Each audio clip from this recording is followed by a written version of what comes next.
live. You are looking live at the first installment of the Mangia-Cast.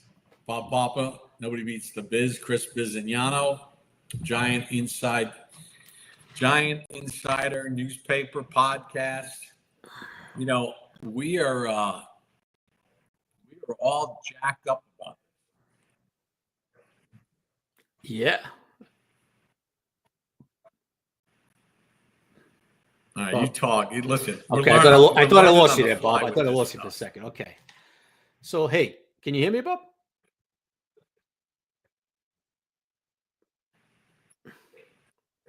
Yeah. Okay. The reason why I'm getting all the echo is because I was checking to make sure that we're on YouTube Live, which we are.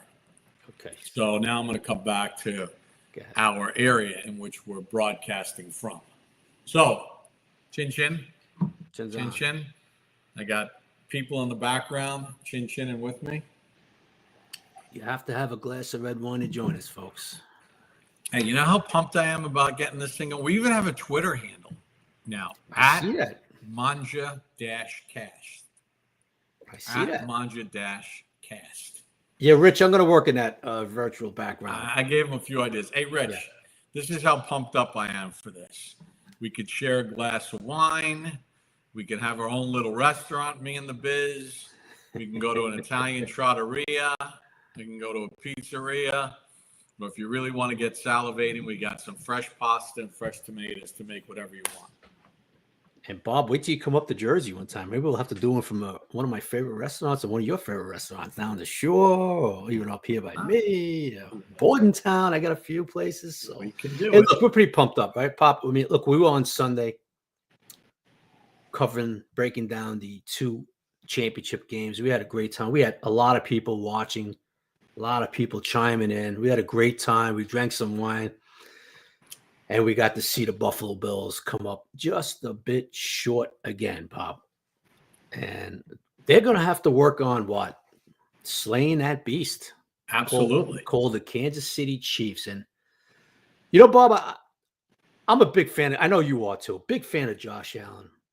And, you know, you look at him after that game Sunday sitting on the bench and you could just kind of read his mind like, man, we got to go do training camp again. And we got to, you know, we came up short again. And, man, we got to get back to work, but this is tough. And here's the thing, Bob. I look at it and you say, well, unfortunately for them, Andy Reid is going nowhere.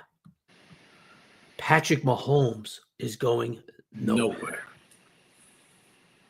You look at it and say, man, will they get – look, Pop, me and you are the same age. You got a couple of years, I know, but around the same age. I remember in the 70s, just quickly, Bob, how the Oakland Raiders had so many good football teams, man.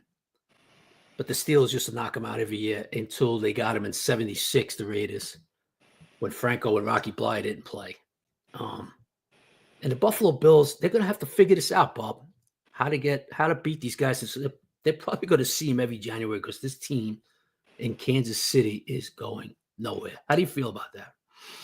Well, we'll talk. We're going to have a special guest on in the 8 o'clock hour, and we're going to be joined by Matt Sims, who he's going to kind of visit with us, and we can talk about that because, I'm interested to see what is going to happen as far as being able to get through that. You know, it reminds me again of, I use the example and I'll use it again. Reminds me of an example of early in Peyton Manning's career. You know, the first quarter of Peyton Manning's career, he could not get past the Patriots. And New England beat him every time when it mattered. They went on to win Super Bowls, and finally in 2006, they beat him in the conference championship game at the old RCA Dome. They took over in the second half. I was going to say, New England kind of do it. New England kind of faded, and then they won their Super Bowl. And then things started to turn, and Peyton started to he got to another Super Bowl, and then he went to Denver, and he had all those battles with Brady again, got to 2 more Super Bowls and won one.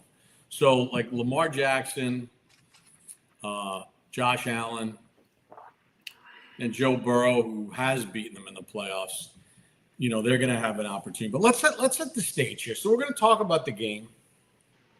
I want to go around talking about the coaching news with you. Yeah. And sort of stuff. You actually told me something I hadn't seen yet because I'm busy all of a sudden playing producer here. But there's a lot of things. And then there's one announcement today that has nothing to do with coaching. That might be the biggest one of them all, which is what happened in Dallas. But we'll get into all of that. But yeah, you're right. Like, how are they going to get through all this? So if you're watching us on YouTube, make sure you subscribe to our channel. It's free. Like us, everything else. When we did this random live stream on Sunday for 6.5 hours, by the time we got to the second game, we were over 5,000 live viewers, and the audience grew. We finished at the end of the night at 8,000 viewers, and we had a solid 7,300 right on through the Kansas City Buffalo game. And then I was looking on X, 33,000 people have given us at least some view and watched a little of it here or there. No one's watching 6.5 hours. I don't think I can do 6.5 hours again. K-Mac says, greeting from Staten Island. The fellow Staten Islander right there, K-Mac. Good luck with the Mangia-Cast. Subscribed and liked. Thank you, K-Mac. I love it. We're going to talk about the whole league on this thing. We're going to have guests on. We're going to talk food. I smuggled from New Jersey the tamales that you can't get anywhere here in Florida. These are the best. The rachioppis, they're the best ones. These are the pepper, not the fennel. But, we're going to do all kinds of fun stuff like that. Oh, absolutely, man. I really look forward to it, man. We're going to be talking about a lot of good food, and we're going to talk about what we like to do, too. What we love to do, me and you, Bob, is that talk the NFL, man. Talk football. Look, me, folks, during these games, me and Bob, we text back and forth. Did you see that? Look at that coverage. Oh, he blew that. Oh, that kid's got to make that catch. That's a kid. So we decided, like Bob decided, like he said, hey, Chris, why don't we just make a podcast and just talk about, cover these games and basically put it on live. What the hell? We're texting back and forth. We do this a lot. You know why, folks? Because me and Bob just absolutely love the NFL. We love just breaking it down. We love the athletes in this league. We love watching the chess match, right, Bob? This coordinator against this coordinator, this quarterback against this defense, all that stuff, man. And what better way to break it down than, hey, we could share with so many people, man. What we talk about a lot on the side, which is we just love watching the NFL, and that, like a game like the Buffalo game, we have so much fun breaking it down and see what was happening. So it'll be good stuff, man. And unfortunately, Bob, you came up with this side. We both came up with this side at the end of the season, but we look forward to the off season, the draft, all that stuff. And of course, the OTAs, we'll have a lot of fun with it. Yeah, I think we'll have fun with that. There'll be some giant content on here, but mostly we're going to talk about the league because, hey, look, you have your Giants Insider Newspaper podcast. I have my Believe in Giants. There's BBK, do stuff like that. So we have platforms to talk just Giants, but we like talking about ball. We like talking about the league. We, having been associated with Giant broadcast since 1988 and doing a national show since 2004 on Sirius and doing Westwood One play-by-play, playoff games, doing the international telecast for the Super Bowl, 3 years at NFL Network, calling Thursday Night Football on TV and working for NFL Network for 5 years. We got a lot of experiences. We know a lot of people. And, I think that's one of those things where we can bring a lot of insight into it. Plus, we know a lot of people that we can have really cool guests on. So we're kind of fired up for it. And we want to see it grow, man. So just tell your friends, subscribe, have fun, grab yourself a glass of vino or whatever your favorite daddy soda is or whatever. And let's just have a little fun talking about this stuff. Where do you want to start? Yeah, let's talk about look, I brought up the Bills, Bob. So let's look at them and say, hey, what do you think? Look, beginning of the season, Bob, with all the guys they had to release because of cap issues, I didn't even have this team. I had the team like 8 and 9, if I remember right, because they took a lot of hits. They released a lot of guys. But he did a hell of a job, man. Sean McDermott, let's look. We could criticize some of his things in the past, management and all that, but he did a hell of a job this year. Joe Brady, Bobby Barish, defensive coordinator, they did a hell of a job. So, Bob, when you look at them, can they slay that beast, which is the Kansas City Chiefs? What do you think they have to do that? I think they need another wide receiver, right? I think you agree and I agree that Amari Cooper didn't really cut it. I mean, I thought he was going to be a big signing for them, So did I. and he really hasn't. Yeah, he really didn't show the kind of consistency and the big play stuff that you would have expected him to have. So that was one thing I was a little concerned about. You know, I think they need to go get themselves a T. Higgins or something like that, right? They need somebody that can, open things up for them. And they need a big play guy. I like the complement of receivers that they have. Mm-hmm. And there's a lot to be excited about as far as that group is concerned. But I think we both agree that he needs another weapon. Yeah, Josh needs a number one. He needs a true number one. Shakir was a unbelievable surprise. Not surprise, but he was one of the best slot receivers in the game this season. No question about it. The Keon Coleman kid, the draft pick, looks like he's going to be a nice number 2. But they got to get Josh that outside perimeter true number 1, in my opinion. They have Absolutely. The tight end. They have the tight end with Dalton Kincaid. They have the running game, Pop. We both love James Cook. I like Ray Davis a lot, the rookie from Kentucky. I like him a lot behind James. Their offensive line is very underrated.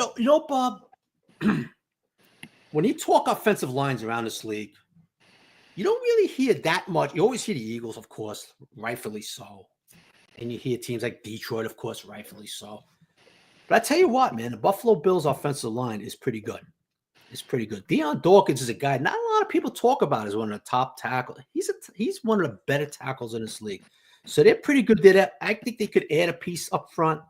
They're not far away, Bob. What they need to add, in my opinion, they have to get that outside X number 1 receiver. And they have to add some pieces on the defensive side of the ball because their defense at the end of the year was exposed, Bob. Absolutely. Absolutely. I don't think there's any question about it. And I, like Rich Savin, Rich is a really good follower. And he's like, Darius Slayton may be available. Darius is going to be available. He's going to be he's going to be a UFA. Darius, he's going to be a free agent. But they need that. Darius is not a number 1, Rich.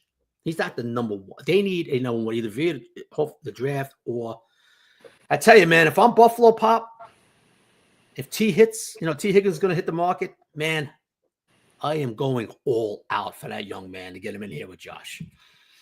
He's going to have a big market. He's going to have a huge market. Question is, where is he going to want to sign? Yeah. I know Cincinnati say they want to keep him. I don't know if that's feasible with the deal that Jamar Chase is going to get. Right. But, hey, listen, I mean, you gotta see – well, how much money you got to spend. They got to upgrade the defense a little bit. I think they'll keep drafting well.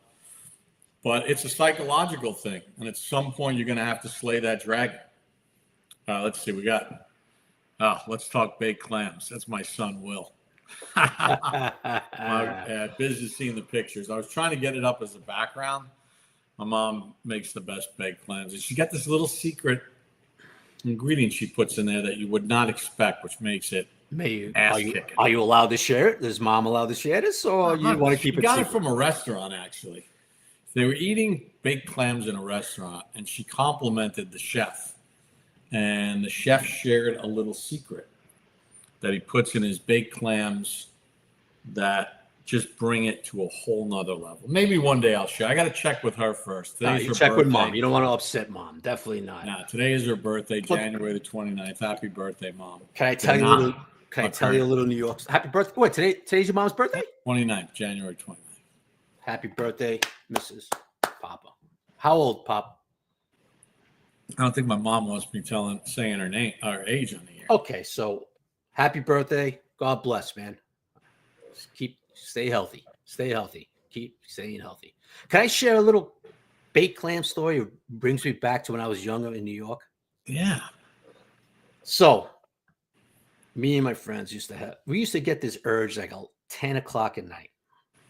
It used to be called the old Umberto's urge. Yeah, I know that place. Of course, I'm sure you do.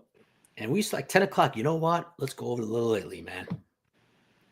And we should shoot over, go over to Little Italy on Mulberry, sit outside on a summer night, and get a couple dozen half clam, man, baked clams, and just woof, woof, woof. My dad used to go like once a month or once every couple months with like my grandfather or my grandfather's brothers or whoever it was, but they wouldn't go until like midnight.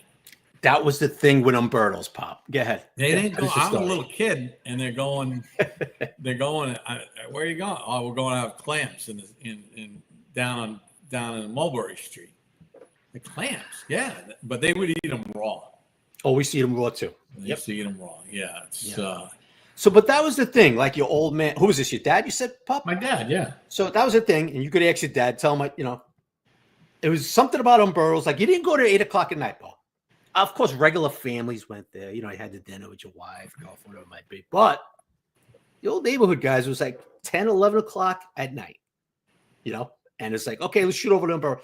And then, of course, it's always great, Bob, because I just sit there, you have some clams, and then you talk to somebody, and, oh, you see that spot there? Yeah, that's where Crazy Joe got whacked right there, right on that table, and, oh, he collapsed right there, so you see some guy, oh, yeah, that's like a famous thing, but your dad will know what I'm talking about. It was like a famous table. Oh, that's where Crazy Joe got it, and this and that. So, but yeah, that was like a thing. You go to like 11 o'clock at night and all that stuff, and then you have some raw clams on the half shell, baked clams, whatever one you liked. All right, so from clams, there was an accordion out there, yeah. Yeah, was it? Sounds of the accordion. Rich, sounds of the accordion serenading. Yeah, there used to be a guy, Rich. You're right. There was always a couple of guys playing on a summer night, playing music and all that stuff. It was great times, man. Great times. So my son quickly shot over to Mulberry Street for me because he's such a good kid. My younger boy, the other day, 2 weeks ago, because he went to Mulberry Street for you. I'll tell you why. I'm over here in Jersey. I'm an hour and 15, hour and 20 minutes away from Mulberry. You're out. You're in Pennsylvania. I'm in Huntington County. Like, I know you think that's a farm and land, you nutbag. Okay, so listen. So he knows on Mulberry Street, not Bella Ferrara, La Bella Ferrara on the corner of Mulberry and Canal, my favorite cannolis in the whole world. Chocolate mousse cannolis. The favorite. They're the best cannolis on the planet. Okay? Chocolate mousse? Chocolate mousse cannolis. Not regular. You're the same guy that told me that you got buffalo chicken something. Guy, hold on a second. All right. Chocolate mousse cannolis. And he goes there. He gets me like a dozen of them, brings them back because he's such a good kid. And I saw, because I haven't had them in about 15 years. La Bella Ferrara, not the main place, Bella Ferrara. What's wrong with chocolate mousse? What does it? Not everything has to be tradition. I know. I'm kidding. Listen, if there's a place on Mulberry Street, go ahead, making chocolate mousse cannolis, they got. What do you mean making? They've been there forever. That's what I mean. It's good. It is traditional. If they've been there forever, then that's part of their tradition. Yeah. Rich, raw clams, fresh garlic, blue claw crabs, Barnegat. LBI, I used to go to Blue Claw all the time and get the blue claws, have them clean. Nothing like spaghetti and crabs. But it's a mess, man. You can't. You have to have a specific shirt that you're going to wear every time you eat that, because once you start breaking open those crabs and the sauce comes flying out, we used to line the table with plastic and the floor, and you'd still find a spot on the wall like weeks later. Yeah. All right, so let's talk about this Cowboys situation, because I know Cowboys fans are not excited about Brian Schottenheimer. Look, he's been a coordinator in the league for 11 years. I think Jerry hired him for one reason, And I think the reason was, and I think we talked about this, I think it was for Dak Prescott. I think they wanted to keep some level of continuity, but he didn't want to pay Mike McCarthy probably what he was asking for. And my guess is maybe he wanted some changes, and he said, I will go with Schottenheimer. Look, I worked with his dad at Sirius, Marty, doing the opening drive way back when. I got to meet Brian a couple of times. A great guy, highly well respected. But I mean, you talk about people saying, oh man, going against the Rams, McVay's offense. Josh McDaniels is a master at calling offenses and has for years. What LaFleur does, what we talked about with Ben Johnson, and the schemes and the route combinations and the layering and all these top guys we talk about. I don't really remember any time in all these years people talking about, oh man, this week it's going to be tough because they got to go against Schottenheimer's offense. Yeah, I agree. That was a surprising hire by Jerry Jones. But look, I'm not going to say it's not going to work out for them, but look, I think everybody was surprised by that hiring. Okay. Did it come down to not wanting to pay a guy 8, 9, 10, whatever, maybe. So, I mean, look, the reports are Kellen Moore is going to get the Saints job. That's McCarthy pulled out of consideration. When a guy withdraws his name, that means he knows he's not getting the job. Right? That's standard operating procedure. You don't want to not get the job. Bob. Giant carb crush. Cowboys were a nice fit for Pete Carroll. Yep. Cowboys. I thought the Bears were a really nice fit for him. I thought the Bears were what the doctor ordered. I thought Belichick was what the doctor ordered. But, we talked about the offense, right? And talk about Ben Johnson. You talk about this layering. You talk about these great play callers. Even you take a look at what Liam Cohen did this year with Tampa. Never heard anybody say that about Schottenheimer's offense. No. Now, I will say this. They did have one of the most important hirings, and that's Will McClay, re-signed as director of personnel for the Dallas Cowboys. He has been the man behind it. He joined the Cowboys in 2002. He was just scouting, and Jerry made him because at that time I was doing the arena football on NBC. And so a lot of NFL owners had owned, Arthur Blank owned the Georgia Force. Doug Plank was the head coach. Joe Avezzano was the head coach of the Dallas Desperados. And Jerry made Will McClay the defensive coordinator for Avezzano. And then when Avezzano left to go work with the Raiders, I think when Norv got the job there, they elevated Will McClay to head coach. He was head coach. So he was working Cowboys personnel, but he was getting a chance to coach. When you look at the drafts that they've had since Will McClay's been a part of that franchise, let me tell you something. There was no way in hell he was ever leaving that building. No way. Know it for a fact. No way. And I'm glad you said that, Bob, because I put that in X this morning. There was no way Jerry Jones was going to let him walk. No way. That guy's drafts are unbelievable. Hey, Bob, let's talk about Mike McCarthy. Speaking of Dallas and head coaches and all that. Bob, I know you touched on this morning with Justin Pugh on Sirius. I like to touch on it too. And I agree with you.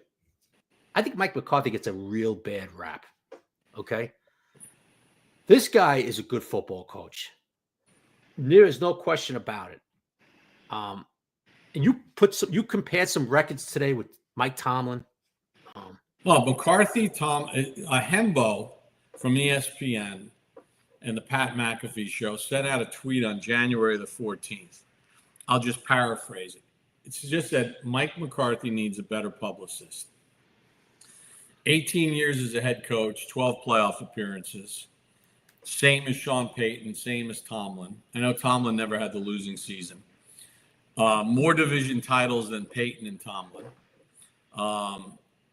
Postseason record. Everything is exactly the same. Peyton and McCarthy each went to 1 Super Bowl.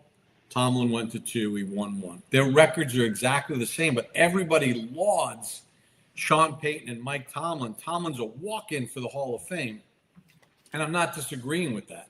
Right. But Mike McCarthy literally has the same record as those other 2 guys, and he's being treated like his name is Stanley, like he's a nobody. Absolutely. I don't know why. I know he's had some tough playoff losses in Dallas. What, Sean Payton didn't have any tough playoff losses in New Orleans?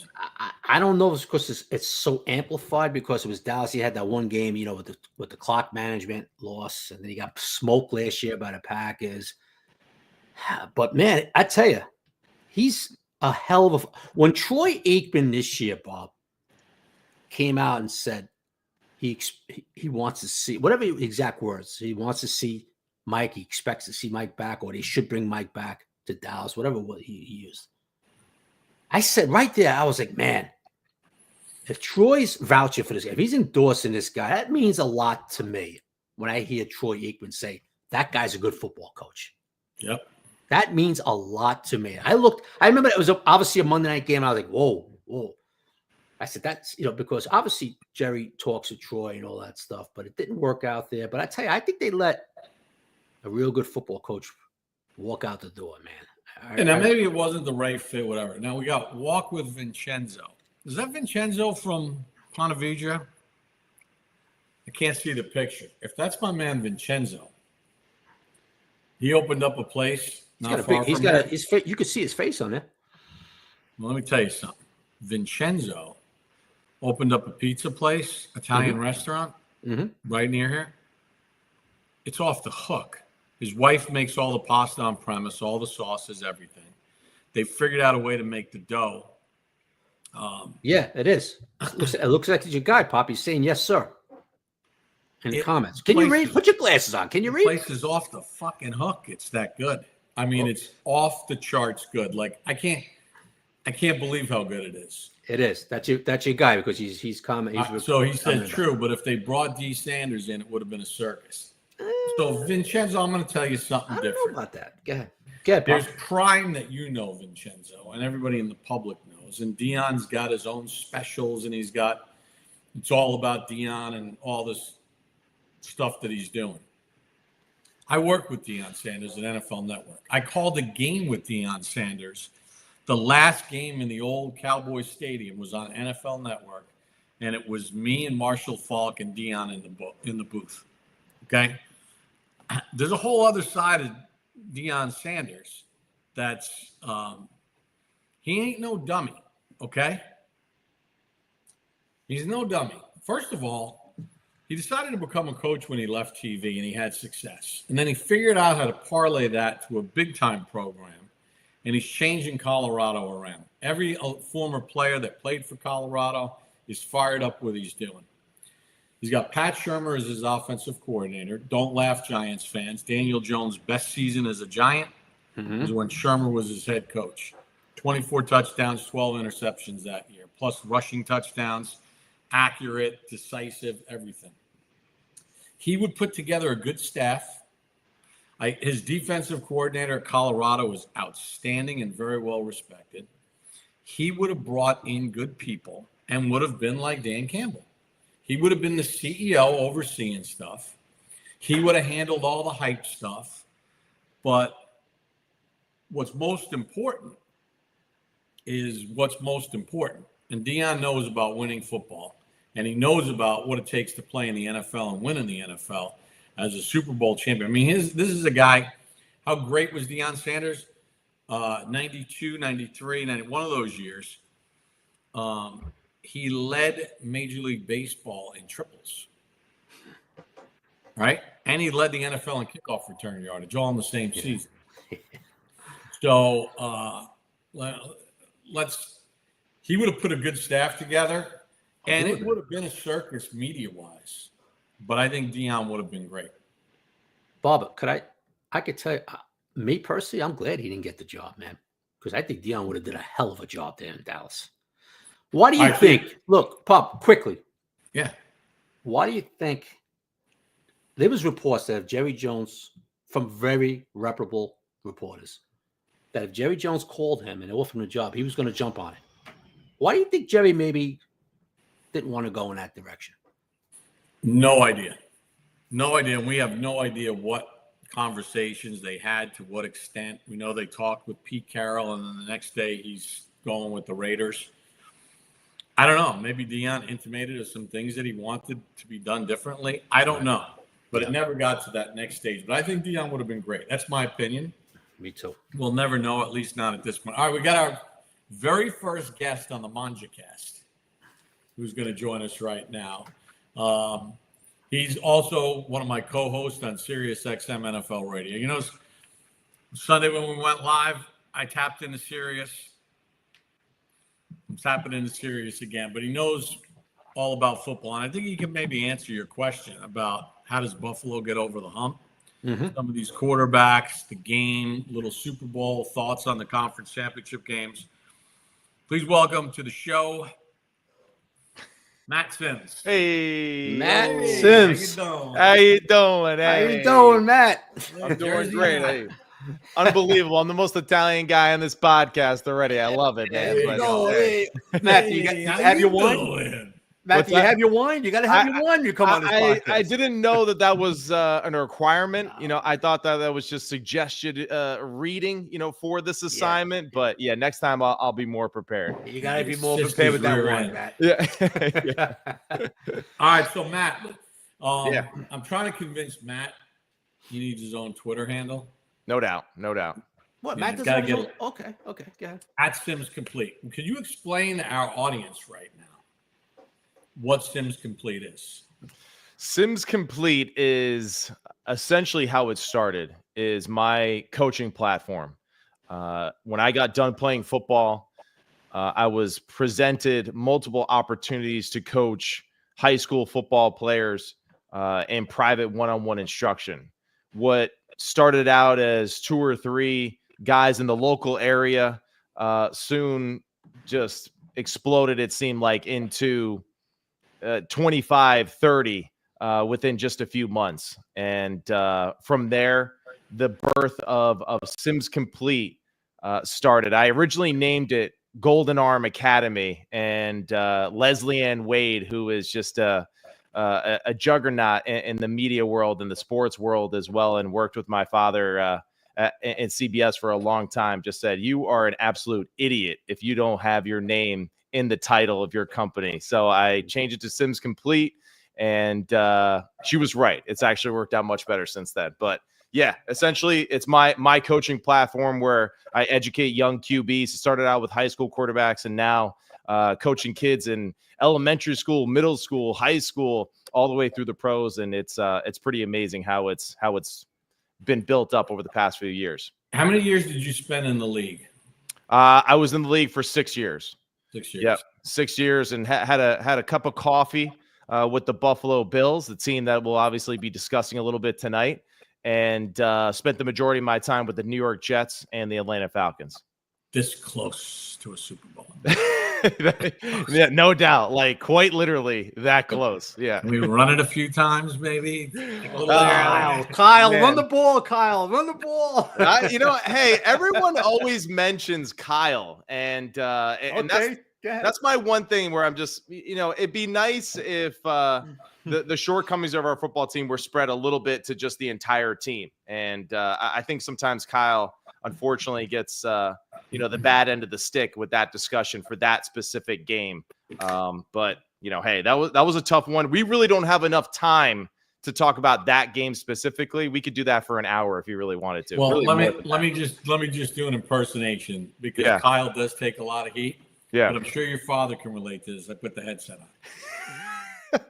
Hey, Earhart, run the fucking ball. Run the ball. Stop with this crap. Run the ball. That's right. That's right. Let's see what we got going here on defense in the next series here. Yep, exactly. And Dan Quinn could have easily done my Bill Parcells impersonation. no doubt. He would have done it a little bit differently, but hey, he's a Jersey guy too. So the dialect would have been all that different than Bill.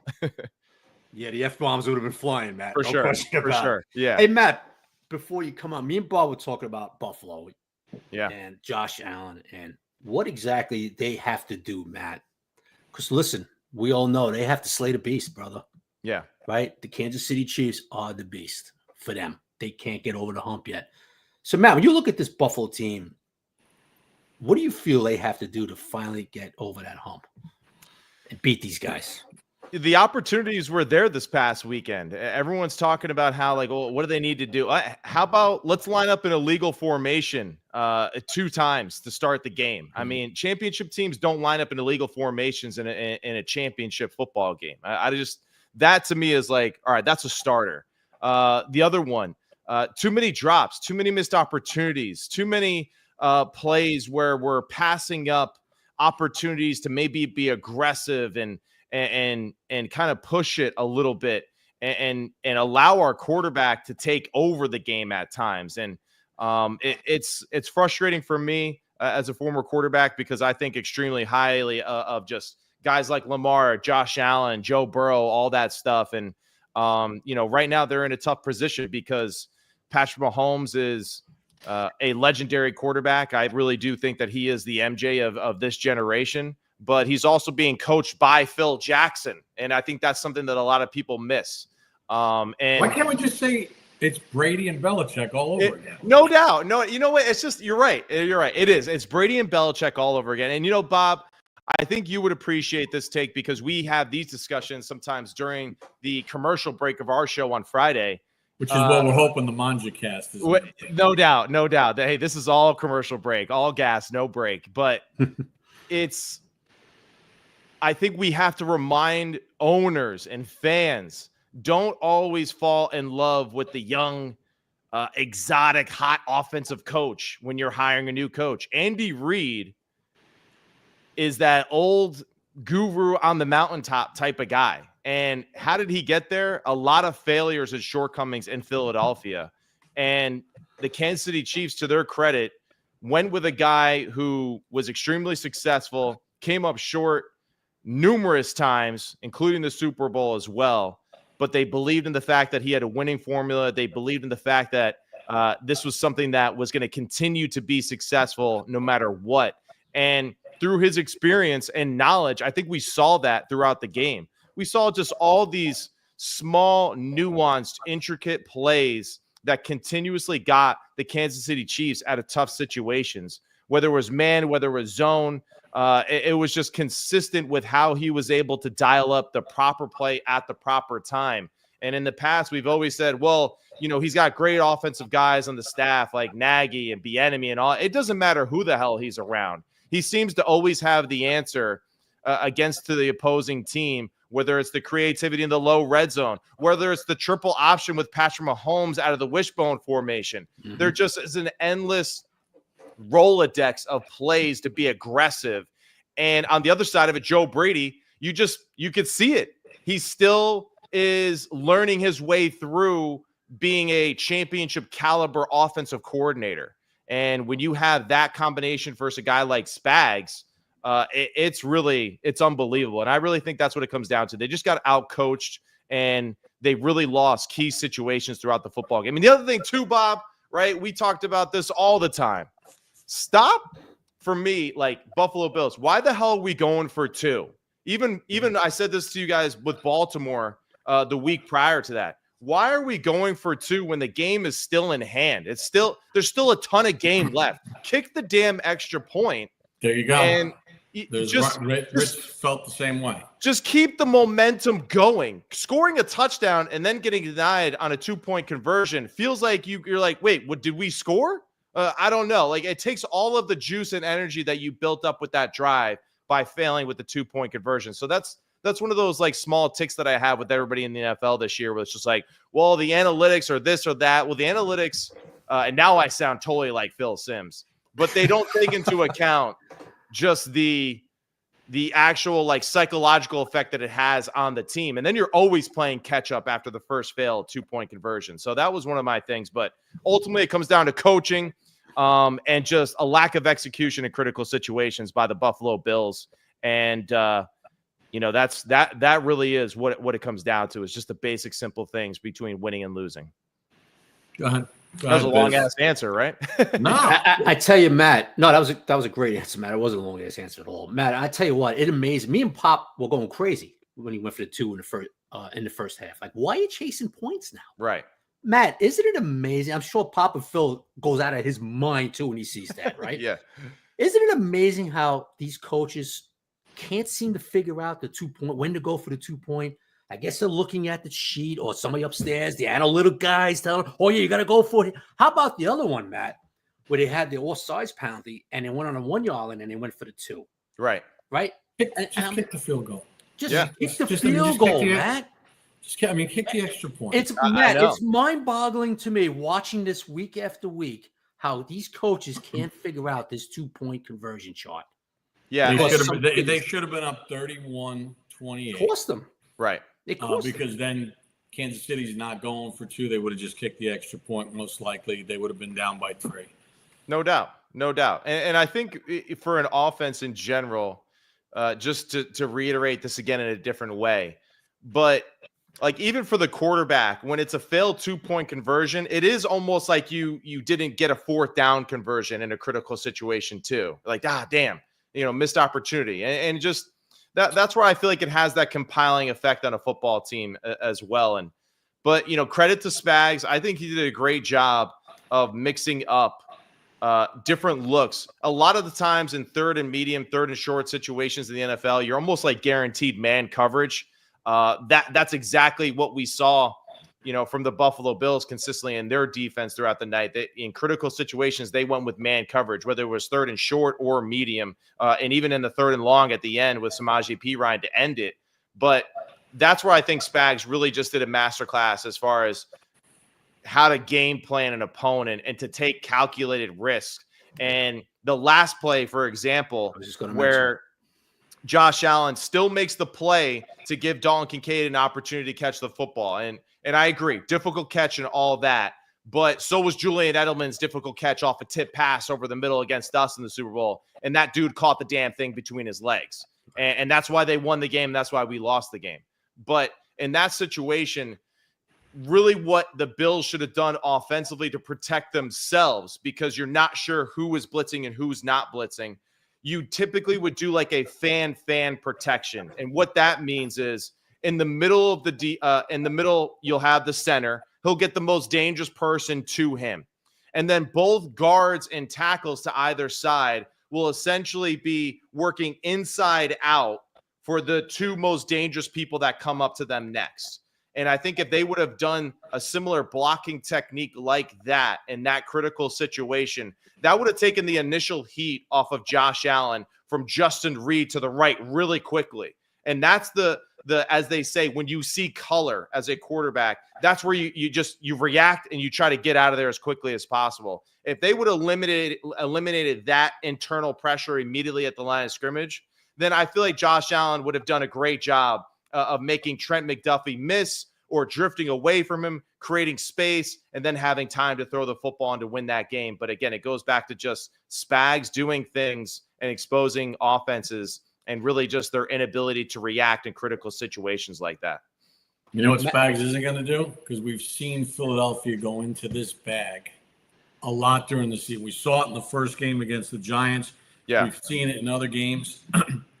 If they're in plus territory and they have like a 4th and 3 or 4th and 4, if you're in man, they're going deep to A.J. Brown. No doubt. They're going to hit A.J. Brown. And you know what? Their batting average is like 80% on that. I don't think Spags is going to make these plays. I don't know. That'll be a curious decision for him to make, because I do believe that they will have that time where they'll have to take a calculated risk that way and to be aggressive, right, and try to force their hand. It was successful the first time that they played in the Super Bowl. The only difference too is that I believe that the Chiefs can cover on the back end more than the Buffalo Bills can. I really do have more faith in their secondary and the depth that they have, and Trent McDuffie and Watson and what they can do. I truly think that they can match up and win some of those in critical situations. Now, it is A.J. Brown, and Dan, when he is singled up, he is arguably one of the top 5 receivers in the NFL right now with his physicality and his ability to catch footballs in one-on-one situations. But I do have a little bit more faith in the Chiefs to cover in those situations than I do the Commanders. What do you think of K-Mac here? Eli, after Super Bowl 42, says, as a quarterback, you almost prefer to be down 4 Right. and need a touchdown. He and Peyton had actually talked about that. It's better to be down 4 because now you can be more aggressive. You got 4 downs. Right. Do you think that mattered? I mean, the last throw by Josh Allen was a 4th down throw anyway. But do you think that maybe that changes even your approach, how you start the drive, knowing you got to get 7, 3 does you no good?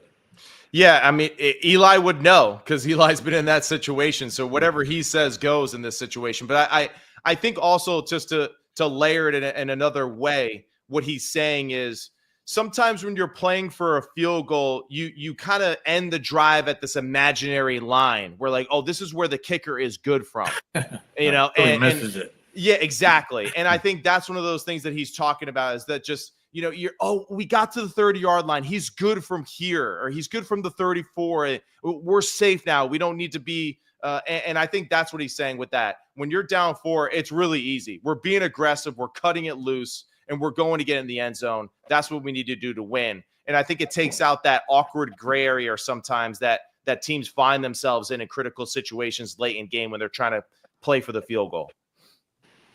Matt, curious, your take on Jalen Hurts. To me, this dude steps up in big games, Matt. He did it in college. 2 years ago when they lost that Super Bowl, if they didn't lose that game, he's the MVP. Right? No question. Yeah, I mean, everybody brings that up. I mean, he also is the reason why they lost the damn game when he threw an interception. He fumbled. He had an interception, and he fumbled the football when no one was around him. They returned it for a touchdown that changed the total tide of the game. Now, I do agree with you, though. I think Jalen Hurts is a really, really good quarterback, and I think that at times we are aggressive. Even people in my own family have been very critical of him and his play. But I think the one thing we're missing when we talk about Jalen is a key thing that a lot of people miss out when they evaluate quarterbacks. And that is just the general awareness of what it is that my team actually needs. What role do I fill within that team? And how can I do that to the best of my ability? And for him, he's on the team that's the most talented on both fronts, offensively, defensively. He's got, to me, I've told Bob, the MVP of the league at running back right next to him. He's got one of the top 5 receivers to his left. He's got a top 12 receiver to his right in Devontae Smith. He's got a very underrated tight end in Dallas Goedert that I think gets no love, or not a love that I feel like that he should get for that position and what he does for that football team. And he does a great job of just managing the game, limiting risk. And when you do that, usually you're taking home a pretty good profit. You know, I mean, hey, if he was a stockbroker, he's mitigating the risk and he's giving you a big time return every time that he steps on the field because he is not hurting his football team by the way that he plays. He does a good job of taking sacks. He does a good job of sliding, taking negative plays, and just saying, hey, we're going to punt the football, move on, allow the defense to make a play field position, and then win the football game play by play. And I think that's kind of a lost art that we have right now in the modern age of football, is just quarterbacks understanding how their team is designed to be successful. And I think he's doing a phenomenal job of it. All right, Matt. Speaking of evaluating quarterbacks, how much of a dive have you done into these guys in this draft? So I fortunately do ESPN college football radio. I do College Game Day with Matt Schick, and this year with Derek Dooley. So I was essentially in a radio booth watching college football every Saturday all day long. And then I was fortunate enough to do a digital show in the evenings. And it's amazing just how many good football players there are each and every year and how many good underclassmen. But for this class in particular, yeah, watched a lot of Shador, a lot of Cam, of course, Jackson Dart too, being an Ole Miss guy, and Ole Miss being in a lot of the SEC ESPN games. So, you know, those are a few guys that I've watched tremendously. I've seen Riley Leonard, of course, throughout the football season. But it's an interesting class to see kind of how it will play out throughout this draft process. Even a guy like Kyle McCord, who really did a great job at the East-West Shrine game and performed extremely well in practice. You know, he's a guy that I think him and Jackson Dart can kind of move their way up the ladder as far as how they're evaluated here, because after Cam and Shador, it's a pretty big gap as far as who's going to be that next guy. But I think from now until then, those guys, I think, will do a good job impressing some of these scouts and moving up. Talk about Cam, Matt. Cam Ward. What do you like about him? Yeah, for Cam, it's really simple. He is just an absolute playmaker. He really is. I think his style of play, to me, resembles a lot of what we see with Josh Allen, with his ability to extend plays, to be able to get outside the pocket, to be absolutely dangerous with an accurate, powerful arm that can really just tear you apart from any part of the field. And I think that's where he's going to wow a lot of people, with his ability to just be a super aggressive power thrower down the football field. And that's something that my father talks about a lot. I think that's something too that a lot of scouts, when they evaluate these guys, that's an important skill set in the NFL, and the difference between guys that are like pretty good and guys that really do elevate their roster and their team like a Josh Allen does. So I think Cam Ward, to me, is the best quarterback available. And I think that his skill set, although it was a style that was rather loose, I guess you would say, at times throughout the college football season, there is no play that he can't make, and he just kind of has it when you watch him play, and how he can make any play at any point in the game. And for Jackson Dart to fall to the second round, is that what Rob is asking? Yeah, I think he's asking. Yeah. I think Jackson Dart's going in the other direction. Yeah, for Jackson Dart, I like Jackson Dart a lot. I think he was a guy that, for whatever reason, like Mel Kiper didn't really have him very high on his list to start the season. I think he had guys like Quinn Ewers actually ranked higher than him to start the year. But I think Jackson Dart, good thrower, good athlete, ran a unique college offense. And I think that's the biggest thing for all these guys. They're all going to kind of have to adjust to the NFL style of play. And we've seen a few that have struggled and a few that have excelled the past few years in that. But he's played a lot of football. He's played a lot of high-quality opponents each and every week in the SEC. He's got a lot of throws and a lot of experience. And to me, those are things that really are so important, I think, for all the quarterbacks coming out, like Cam Ward, Shador, Jackson Dart, got tons of reps. And I think that's why we saw this past year guys like Penix, Bo Nix, Jaden Daniels, Caleb Williams. The reason why they played so well, even Drake May, is because they played a ton in college and had that experience and were able to kind of learn on the fly to the hardest position in the world of sports. So I think Jackson Dart has tremendous upside, and I'm curious to see kind of how his stock rises as this process goes. Matt, what concerns you about Shador Sanders? I guess for Shador, what would concern me most is the fact that, like, he's never really been in an environment where he's been coached by anyone other than his father. And that's not to say that that's like the worst thing for him, but just the adjustment of not having his father there as that guiding presence and mentor, and essentially the team being solely focused on you every single moment. And, and hey, he's a first round pick, so the team's going to be focused on him. There's no doubt about that. But it's going to be in a different way too. He's not going to be essentially like handled the same way as if his father was the head coach. And I think that'll be an adjustment period, because I think people will be able to are going to have to learn how to communicate with him, how to push him properly, and really motivate him in a different way other than it being his father figure. So Matt, let's just quickly shift gears. What are you drinking, Biz, by the way? Because I got a Cabernet here. I got a nice Dow tonight. Oh, okay. I don't have the Reggiano out, but I smuggled. Hey, Matt, you know what I smuggled down from Jersey? Yeah, what's that? Some fresh mutts? Nah, I haven't been up in a while. All right. The best tamales that you're going to get. This brand right here. I'm down to my last 3. Unbelievable. I tried to see if Amazon would ship them down, but they don't. It's all right. I think you got a business right there, Bob. You don't even know it. You're sitting on a gold mine right there. Lot of Jersey, New York guys there in the state of Florida that you could be setting up for some big time payment there. You just thought about it. You smell an idea that I've already. I do. Cooking. Yeah, I got it. Let's go. Vincenzo's all fired up.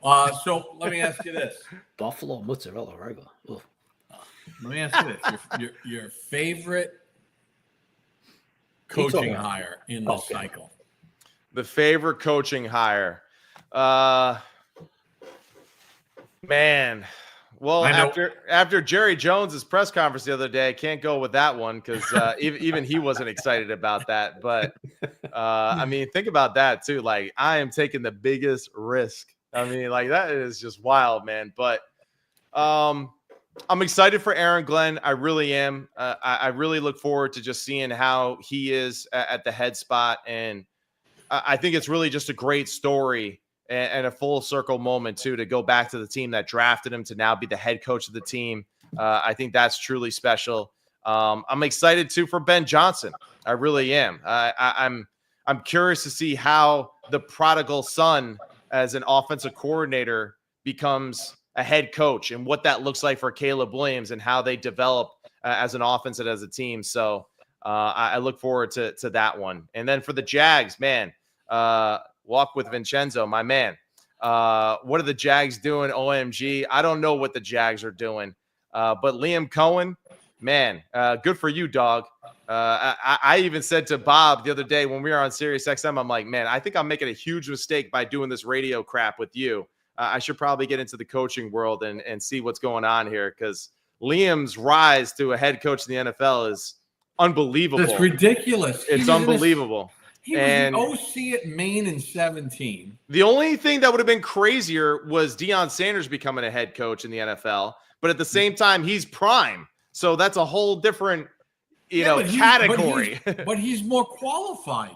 No doubt. I get it. But I'm just saying that's how random it would have been, though, too. Because guy would have gone from HBCU to Colorado to the NFL all within 5 years. Like, yeah, so this guy went in 6 years, this guy went from the offensive coordinator and an assistant wide receivers coach and an assistant quarterbacks coach to Kentucky to 1 year as the OC in the Rams. Yeah.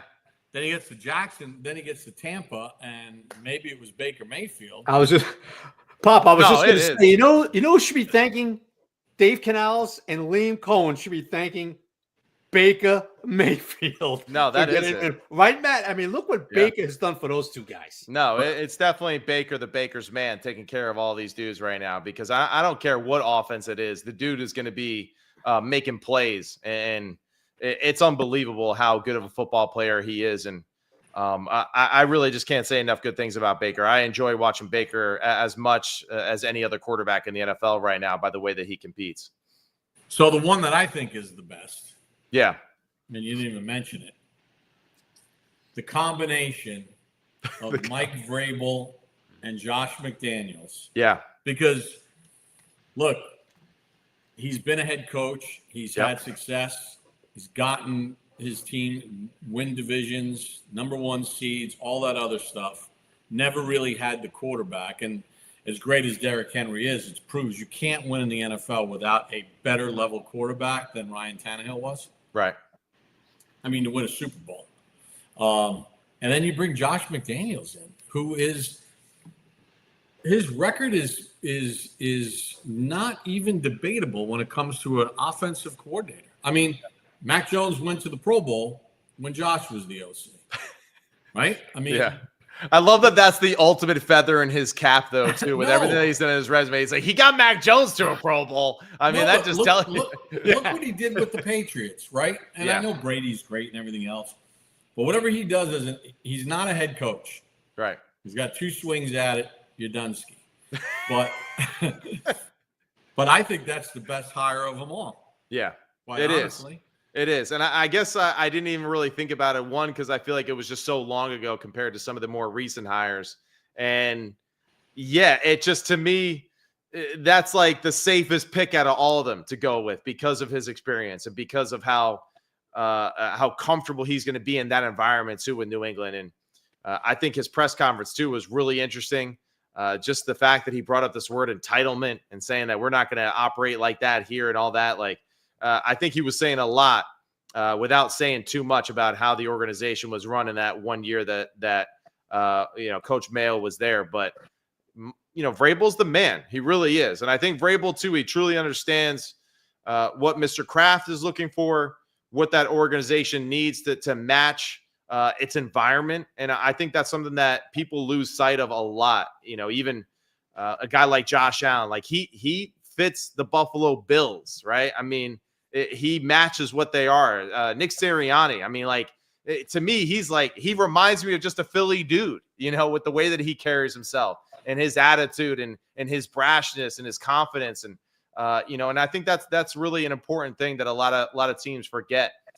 Pete Carroll, he matches the glitz and the glam of Las Vegas, man, with all his energy and his white hair. I mean, he might as well walk out the tunnel with a damn tiger next to him, and just start doing a show that way. I mean, so I think it's really exciting for the New England Patriots and Mike Vrabel. And yeah, I expect them to, they got a lot of work ahead of them, but I expect them to be more competitive pretty soon. The sad part is Aaron Glenn, Liam Cohen, Ben Johnson, Brian Schottenheimer. Yeah. The batting averages tell us that 2, if not 3 of them, will be gone in 3 years. Right. They will be failures. I don't know what the combination is. I just don't like hiring a head coach for a player. And I feel like Jacksonville and Chicago hired a person for a player, not a team. Jacksonville was, I feel like, in a very strange situation, even the fact that they started their head coaching search with Balky still there. And I think that's one of their biggest issues. And I feel like that's where they kind of had to resort to their next best option because of that situation. And focusing on their quarterback position. And, for all of them, I would just say, do not relieve duties to somebody else on your staff. You got there into this position because you were a quote unquote expert in your field. Aaron Glenn, I expect you to call the defense. Ben Johnson, I expect you to call the offense. And, Liam Cohen, the same thing as well, too. So, for those guys, do the things that got you there and continue to do them and sharpen your skills. All right, Biz, we're going to hit Matt up with this one. What do you think about Dable maybe giving the play calling back to Kafka? Yeah, this is interesting. And this is, we've been, 3 years now? It's gone back and forth. It seems like 3 or 4 different times. At this point, I don't give a damn. I just want to see a better offense. But, it's fascinating because there was at times when they did make their playoff run, Kafka was quote unquote the offensive coordinator, but it did feel like Daboll was talking an awful lot on the sideline there while the plays were going in. So I'm not really sure if there's some sort of gamesmanship going on here behind the scenes. But either way, they need to build some sort of cohesion in that quarterback room. And I think the one good thing is Daboll just being more of a presence in that quarterback room last year, and just him having a pulse on that room. I know it didn't work out this past year, but I do think it is important for an offensive-minded head coach to really understand and know what's going on in those meetings consistently. Matt, let's get to the Super Bowl, buddy. All right, but hold on one second, Vincenzo. Okay. I don't know if Matt's going to give his score. Are you going to give your score, or are you saving it for Friday on Sirius?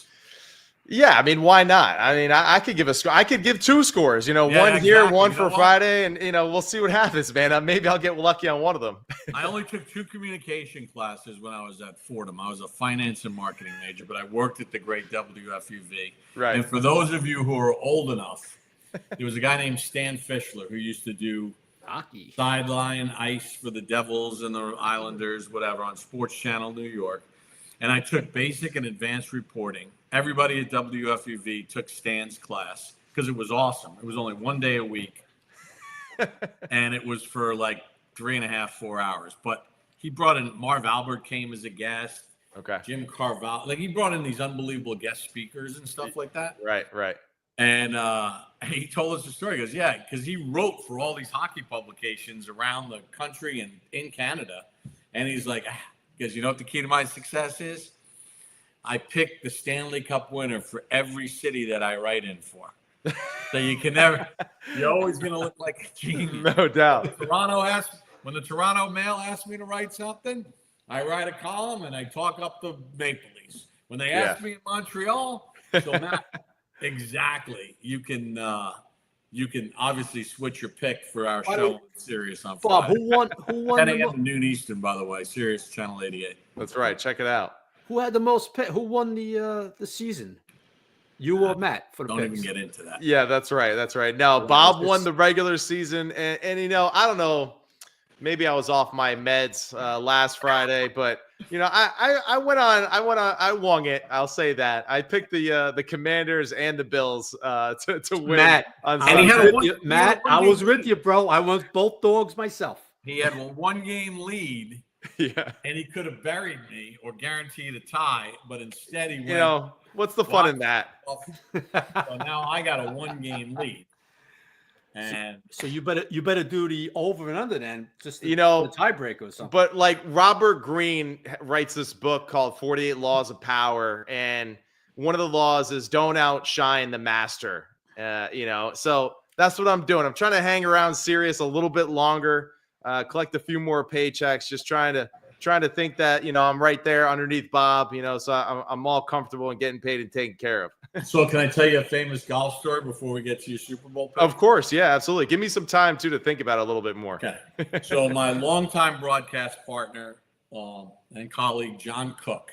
Yeah. John won. How many times did he win? He won a lot of times on tour. PGA Tour champions. Won an NCAA championship at Ohio State. Won the U.S. Amateur at Plainfield in New Jersey, and then got to the finals the next year and lost to Mark O'Meara. Mm-hmm. Great player. He was mentored by the great Ken Venturi, the longtime CBS analyst, and who was a great golfer in his own right. And he said, John, Cookie, when you go to a club, wherever it is, and always ask when you go into the pro shop and you introduce yourself, who holds the course record? Because Cookie was in his prime. He was in his late 20s at this point, early 30s. Always find out who owns the course record. And if it's the head pro, as an example, right, and you're playing with the head pro, never break the course record in front of the head pro. Right. Or whoever's hosting you. So there's a famous story. I can't remember if it was at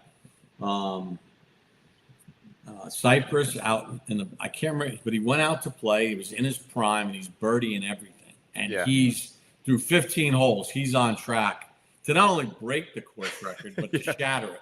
Yeah.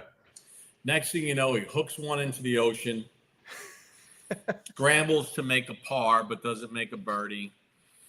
3 putts the next hole to make a bogey, whatever. And the round ends, and the course record is safe by a shot. He pissed away 4 shots over the last 4 holes. Yeah. But that's the old adage.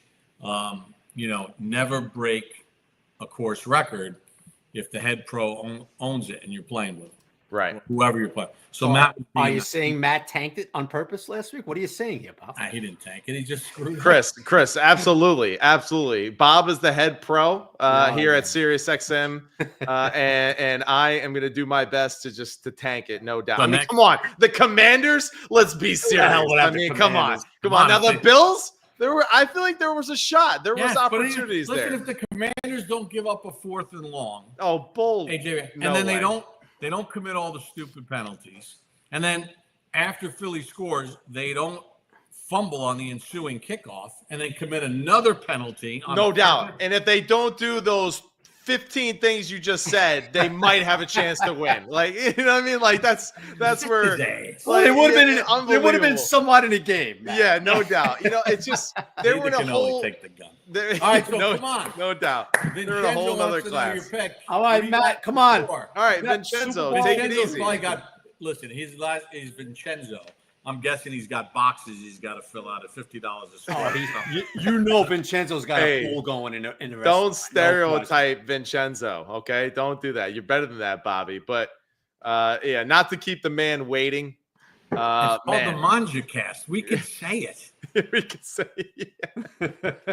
you know, I was raised well by Diana Sims, so I'm gonna be careful anyway. For the score, man, Oh my God. 38-34, the Kansas City Chiefs. There you go. Yeah. Going basically the same one as 2 years ago. I think yeah, I did, because you know, even with that, with both defenses being as good as they are, I do feel like both offenses are gonna they're gonna move the ball, they're gonna make plays, they're gonna make big time plays. I don't think it's gonna be a low scoring game. I feel like of course, it's gonna start slow and then it's just gonna get hot really quickly as the teams kind of get into it and start to settle into the football game. So yeah, 38-34. And yeah, I honestly wouldn't be shocked either if it's one of those situations too, where late where, you know, we got a Kansas City driving to win the football game type of situation. I really do, but totally believe that this is a game where whoever has the ball last is probably going to win the damn game. All right, Biz, let's go chin chin. Thank Manny for jumping on. The man. Chin chin. Yeah. And Hey, John, appreciate Matt. it. Make Appreciate sure you got it. the wine next time. Yeah, thanks. Hey, how could people listen for people that have kids, especially in the New York metropolitan area that are looking to get coached? How do they find out about Sims Complete? Yeah, so you can reach out to me. So go to info@simscompleteqb.com. You can write me an email. I'll send you all the information that you need, the link for the sign up. So yeah, it's info@simscompleteqb.com. And listen, show up to the throws, have a good attitude, be ready to work, and don't ask me if your son has it at the end of the first session, okay? Playing quarterback is a marathon. It is a decision that you make for life. So just know, young QB fathers and mothers out there, hey, man, it's a marathon. You got to have tough skin. Even for me, being the son of a former football player and the brother of another, damn, you got to endure a lot and be tough as hell to make it in this game and to have some success. And hopefully I can pass all those lessons along to the young QBs out there in the area, which I really do enjoy. And I'm excited for it. The season's over, so I'm finally getting back on the field. I don't have to listen to Bob anymore. And Sirius XM, I can start to get on the field and coach again. Dude, we need you on Sirius in the off season. Don't be going anywhere. I mean, yeah, hey, Don't be Shannon Sharp. Matt, it's draft time. What did the Super Bowl happen? That was the end of Shannon, maybe until the draft when we were doing the show together. Right. And then he would show up in training camp, and there were others the same way. We're going to need you in the off season. No doubt. I'm there. All right, so Matt and I will be on Sirius XM NFL Radio Friday morning from 10 to noon Eastern, Channel 88. Matt, thanks for joining us for the first official. We did the unofficial on Sunday. This is the first official Mangia-Cast. All right, you the man. I appreciate it. And just let you know, too, fans out there, Bob called me like 30 minutes ago to ask me if I wanted to come on the show. So I appreciate the opportunity. I appreciate Bob thought of me after the other 15 people that he called. So I really appreciate that. That's bullshit. No, you were the first. He told me he was going to call you, Matt. That's not true. No, I said, I'm going to get Matt Sims. Now, listen. Yeah. Sunday, we got Charlie Weiss, which was a good get for us. Right. Now you got to get Phil, though. You got to get Phil. Say Papa Phil down the pike. Phil, well, I'll have to book it for like 2.5 hours. Because yeah, no doubt. One question, he's gone. Absolutely. You know who else we're going to have to get on at some point? Tommy DeVito. Tommy. Oh, That's the boy. Hey, he's a Bosco guy too, you know. So hey, Bob, even though he's a Bergen Catholic guy, he likes those Bosco boys. All right, we know how to win. All right. Appreciate it. Hey, appreciate it. Hey, who's better than you? You. Hey, we'll see it. You're damn right. That was good. Great insight by Matt, Bob. Great insight. All right, so we got an important question here. So, is Mangia-Cast going to be weekly through the whole off season? Rich, we're gonna work on that as far as timing is concerned, and we'll see how it goes. I mean, we had 8,000 viewers during the live broadcast on Sunday. Look, we got 720 people. We promoted it an hour before we got no muscle behind us. This is grassroots. We got no muscle, but we could get some muscle as this thing grows and as we get more and more subscribers and we get more and more viewers, and it's going to stay on YouTube, so people will get a chance to see it and like it and sample it. And here's the thing too, Bob. Here's the thing. They get to see the other side of Bob Papa. Look, so many people are just used to just hearing the voice on Sunday afternoons 1 to 4, and they just hear Bob Papa calling play-by-play on the radio, but they don't know Bob Papa. So now you get to show your personality, which I know, but 99% of the people that are checking in on this, wow. Wait until I start cooking. Yeah, I mean, I'm gonna like in the pregame. I'm gonna cook dishes. That's what I'm saying. Like, people will see the other side, not just the voice of Sunday afternoons with the Giants. Now they get to see the other side of Bob Papa, the wise ass side, the cooking side. I know all these sides, but people get to see it now, Bob. That's what's going to be great about this, because you've been doing the Giants. I made that Neapolitan carbonara that was like off the top. I know, guys. Stop interrupting. I'm talking. So people get to see that side. You know what I mean? Like, wow, oh, Bob's like this. Bob's like, all I'm used to is hearing Bob and Carl and Bob. And now you get to see the other side of Bob. Get to know the guy besides the announcer, which I think is very, very big, very important. All right, so Rich wants. Again, guy, I'm talking. That's twice now, guy. Now, if you want to now back on the day on the street, if you did that twice, I have to whack you right in the face. Just give you a quick one. Whack him, right? Okay, boom, right in the face. So go ahead. So Rich wants to know how many cases of wine to order ahead of time. Plenty. Rich, just plenty. Just have the red wine available. Have the wine, I'm a Cabernet guy. Have that available. And we're gonna have the cannolis. We're gonna have the food. We're gonna have everything coming down the pike. Oh, wait until I do the shows from Jersey and I have to hit Arthur Avenue in the Bronx first. Oh, God. It's gonna be like Maran. And wait till the weather gets warm. I'm gonna be set up at my outside table with the cigar. With the cigar. I'm gonna get Pop to light up with me. I got the good cigars. I'm inside. When the weather gets warm, what do you got to contradict everything for? When the weather gets warm, we'll be outside. Maybe we'll work on different things. Okay, if it's at Mama Papa's house one day, we'll make it work with the cigars. We'll make it work. We'll be eating maybe outdoors. We'll do the pot. We'll do all kinds of stuff. We'll have a special guest on. You know what I mean? So it'll be a lot of fun, man. But like I said, Bob, people are going to see the other side of it. They're just used to the voice announcing games, and people are going to see that. I think it's going to be great. Look at this. We already got people thinking of merch. Manja Mafia. It's got to be Mangia-Cast Mafia. Yeah. So we don't want to be confused. What's this? Get giant size banner? Yeah. I got to go banners. I got all kinds of stuff going on. I got some drawer. I got plenty. For an Italian thing, Rob, I'm more of a Pio Cesare / tea and yellow. If I'm going to go Italian. What's your go-to meal? You go to a good Italian restaurant. I don't go to Italian restaurants. For that, I really don't. Okay, you go to a restaurant. What's your go-to meal? Depends on what kind of place I'm going to. I'm really picky. Folks, this is what I deal with all the time. I can't get Benito's in Union, New Jersey. Exit 138 off the Garden State Parkway. It's one of the few Italian restaurants that I really love. Makes everything fresh. God, he's catered things for us over the years. Heck, Max had his first birthday party at Benito's. Christmas, it's so. But yeah, usually I don't really go out to eat Italian that much because I can make whatever I'm going to eat. I can make. Or when I'm in Jersey and I'm at my parent, we can make it. And it's just, like a nice steakhouse, right? Stuff like that. How about you? Well, what's your deal? Well, I'm different. Like, it depends on where I go.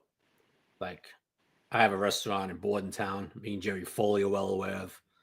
Toscano's. It's a steakhouse / little Italian. So I'll do the steak.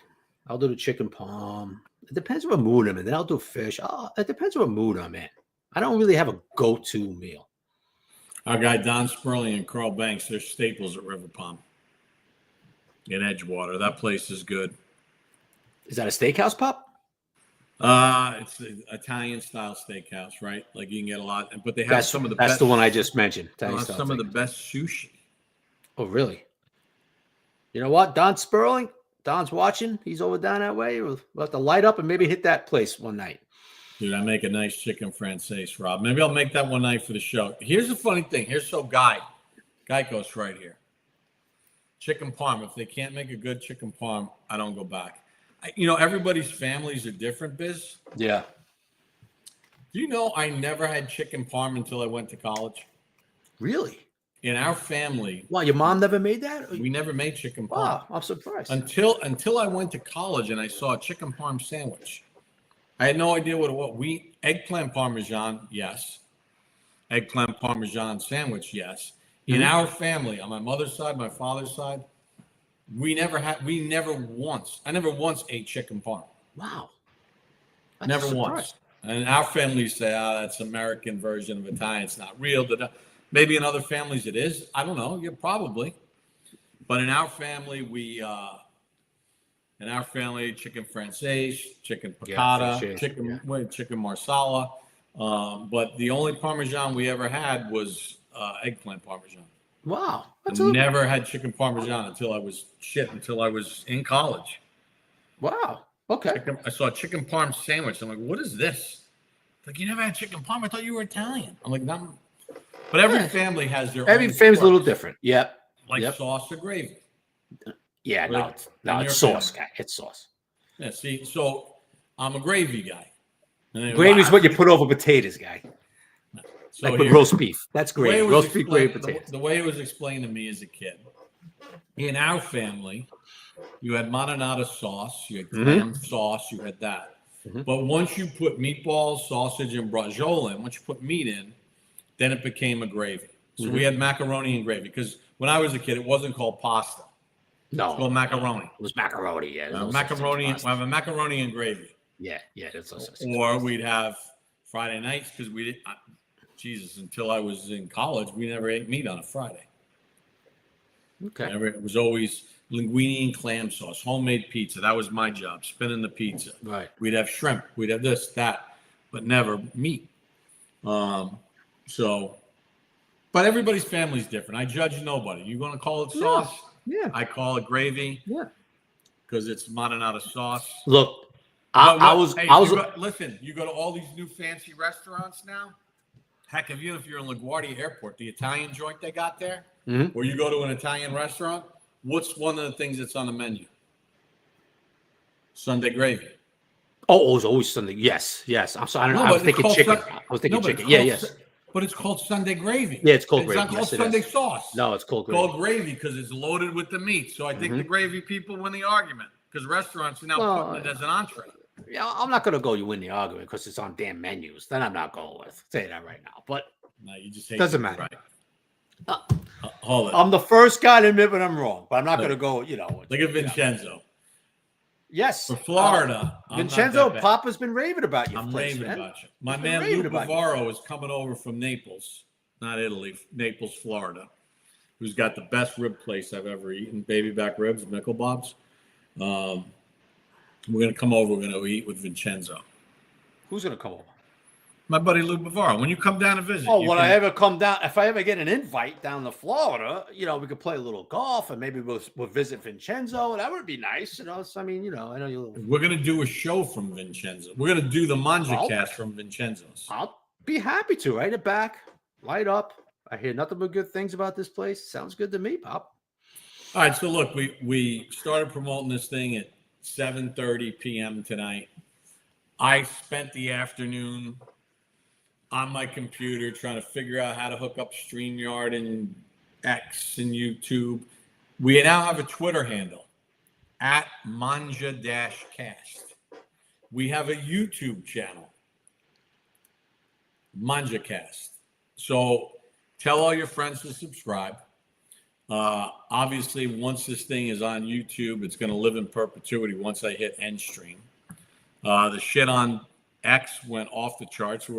33,000 people watched some of it from Sunday.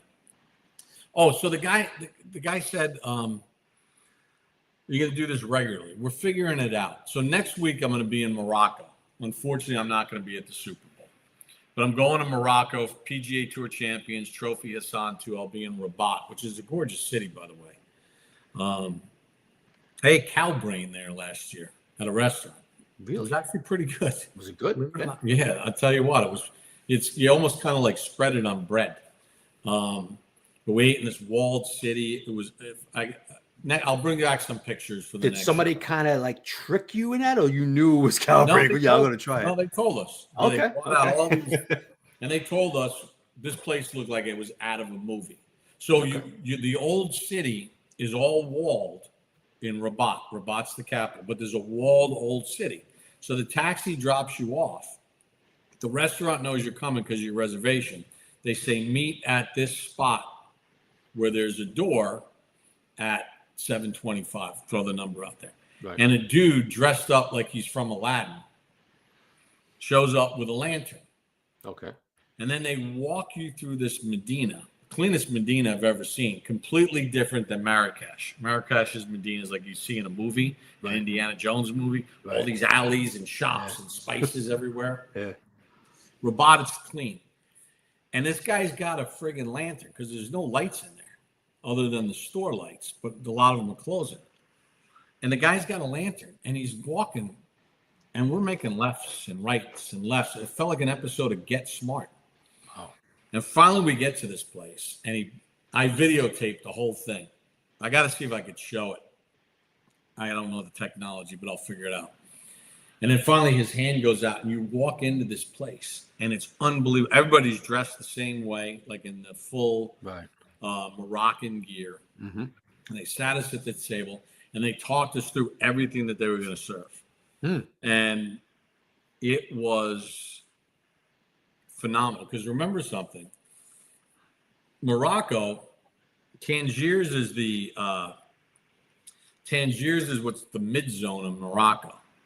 But half of it was controlled by the French, and half of it was controlled by the Spanish. So there's the Spanish influence, and there's the French influence, but it also commingles.